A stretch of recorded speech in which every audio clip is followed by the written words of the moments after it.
Boa noite, pessoal do Isoladas de Química 1. Antes de mais nada, quero pedir desculpa pelo processo de ontem. Ontem o que aconteceu foi o seguinte: eu troquei os cursos, então eu preparei o material da Isolada 2 e enviei para eles 6 horas, 6h15. Gravei 6h15 e enviei para eles. Minha sorte que uma aluna do grupo de vocês perguntou: professor, não vai ter aula hoje não? Acabei de enviar 6h15, já era 6h30, quando eu percebi, na verdade a aula era de Isolada 1 e eu tinha mandado para a Isolada 2. Corri para a Isolada 2 para pagar todo o material, que a Isolada 2 é só sexta-feira, e fui buscar no celular, eu não estava com o material de vocês. Então eu fiz Isolada 2, não fiz Isolada 1. Eu troquei as datas. Pensei que Isolada 2 era na segunda e Isolada 1 na sexta. Então aí eu peço mil desculpas a vocês, né? Isso não é do padrão G8, pode ter certeza. Acho que eu sou o único professor que passou por um processo desse, né? Mas eu peço desculpa em meu nome, em nome de todos que fazem o grupo G8.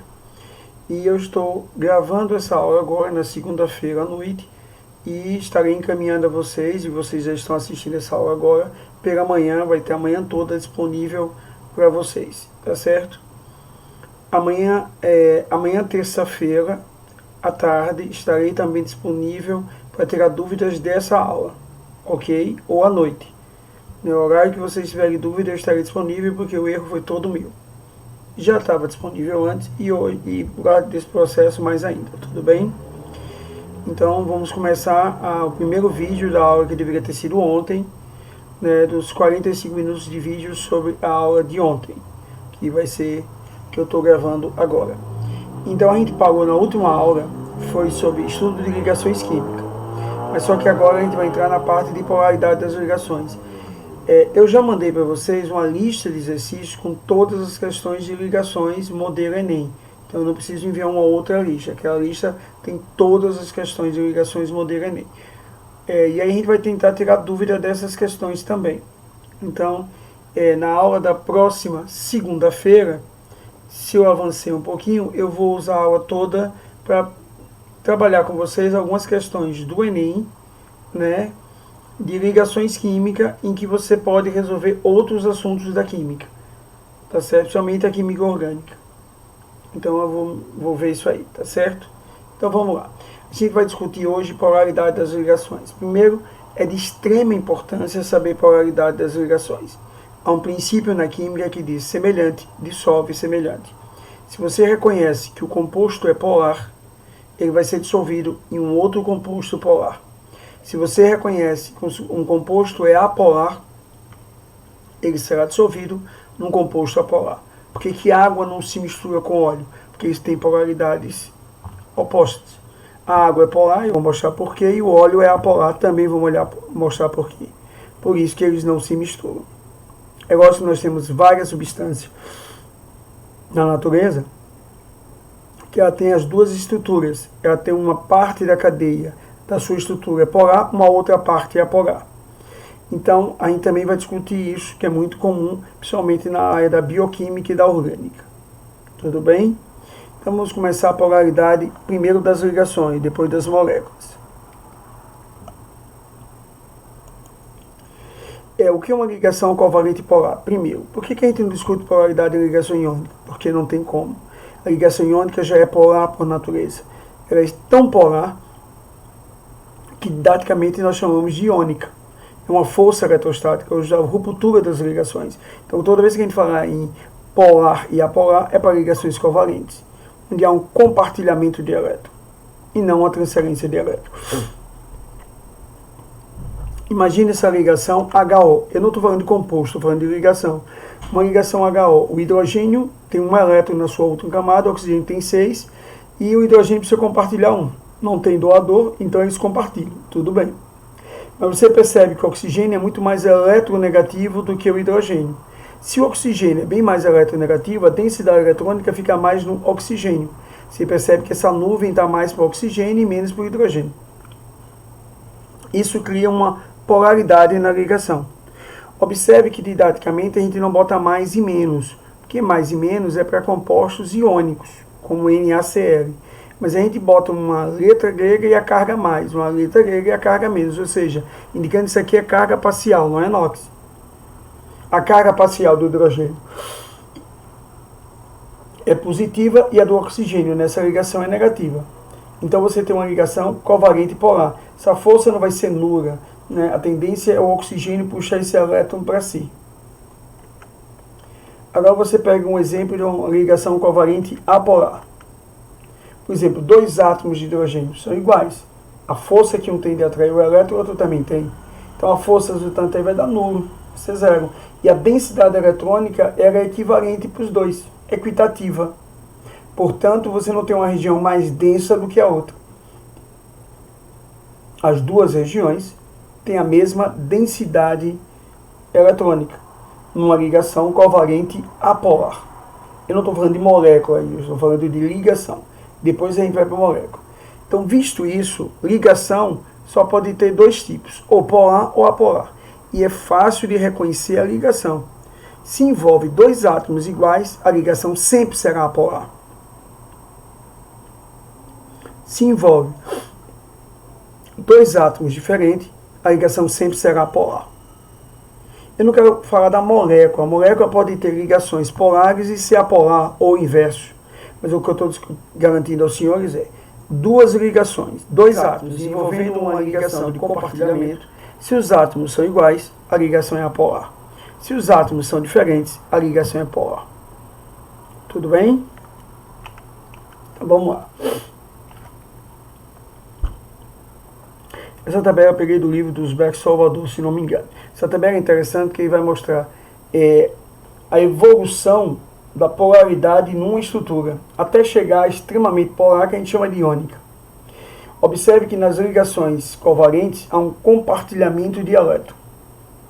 A ligação iônica já houve a ruptura. Então vamos lá. H2. H2 é o gás hidrogênio.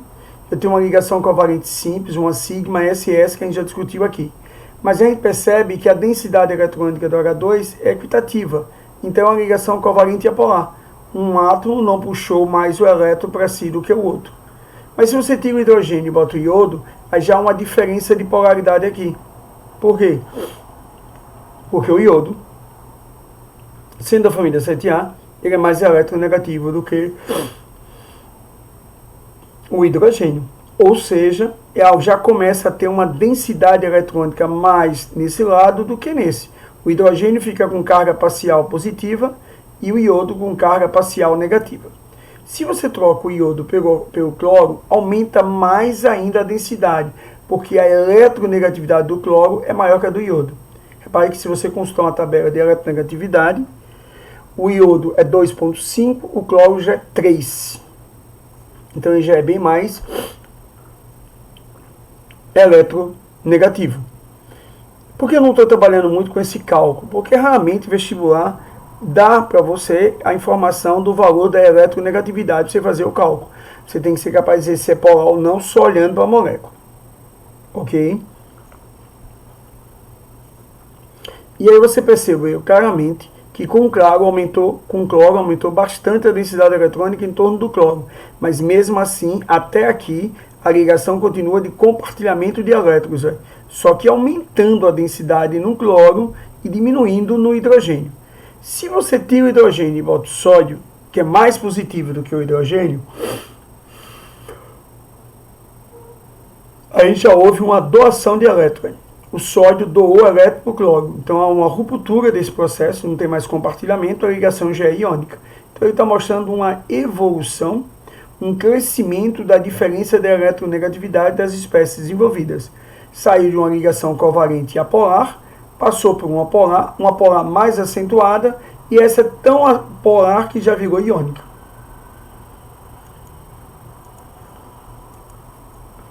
Bom, essa tabela de eletronegatividade, essa é a tabela do Linus Pauling, a mais usada no ensino médio. Ela nos traduz também uma porcentagem do caráter iônico. Observe que, quando a diferença de eletronegatividade entre as espécies envolvidas ultrapassa o valor de 1,7, o caráter iônico prevalece, já tem 51% de caráter iônico. Sabe que isso é válido para todos os exemplos? Não, não é válido para todos os exemplos, não. O HF, por exemplo, ele tem 2,9, ele tem 1,9, então ele tem aproximadamente 59% de caráter iônico, mas ele não é iônico. Ele ainda é ligação covalente de compartilhamento de elétron. Inclusive, no livro da professora Marta Reis, ela estica essa literatura que marca 1,7 para 1,9 por causa do HF. Ou ela avisa que é 1,7 para os demais casos, menos o HF.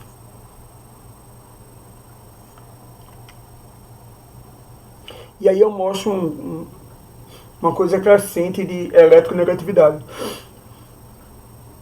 Uma ligação entre dois cloros é apolar, porque os dois são bastante eletronegativos, mas têm a mesma força. Se você tira o cloro e bota o Br, como o cloro é mais eletronegativo, já tem uma diferença de polaridade aqui. Se você tira o Br e bota o H, aumenta mais ainda a diferença, porque o H é muito mais positivo do que o Br. Se você tira o H e bota o sódio, mais ainda, e aí já a ruptura da ligação já formou uma ligação iônica.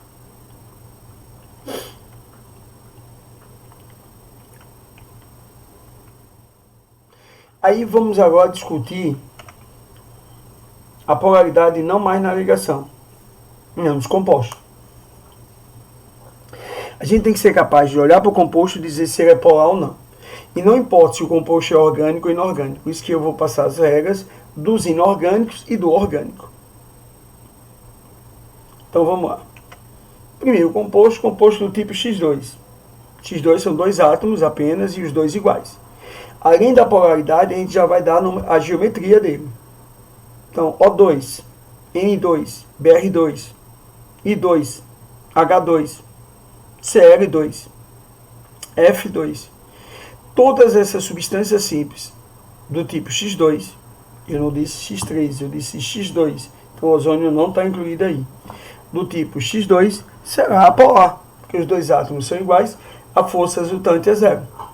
E a geometria é linear. Compostos agora com dois átomos, mas os átomos diferentes. Aí é fácil. Se os átomos são diferentes, só são dois, ele é polar. A geometria continua linear. HBr, HF, HI, etc.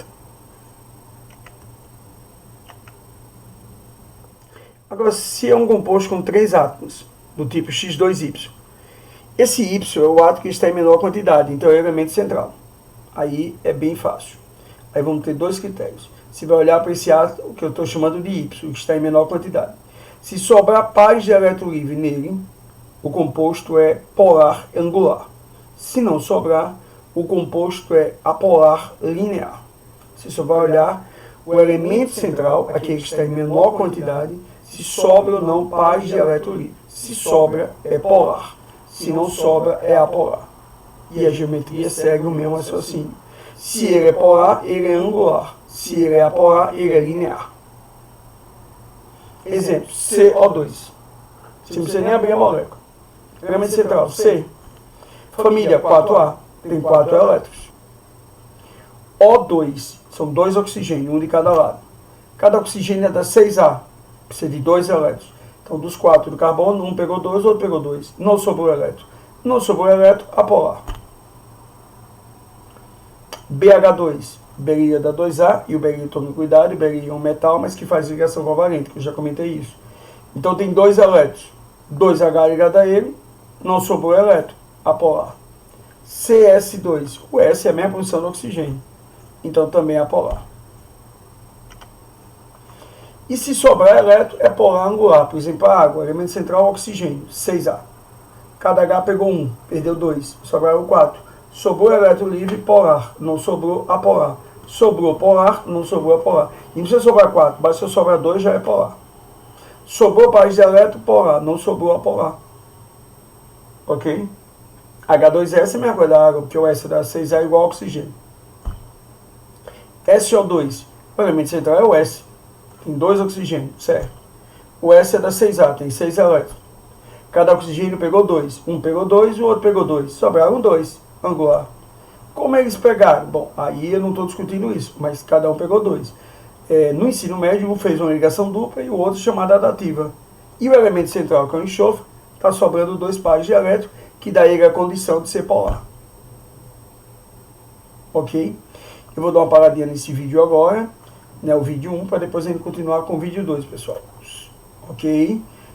Para um pouquinho, reveja esse vídeo e depois você pega e abre o vídeo 2, para ver se você teve alguma dúvida nessas regras, nessa introdução à polaridade das ligações.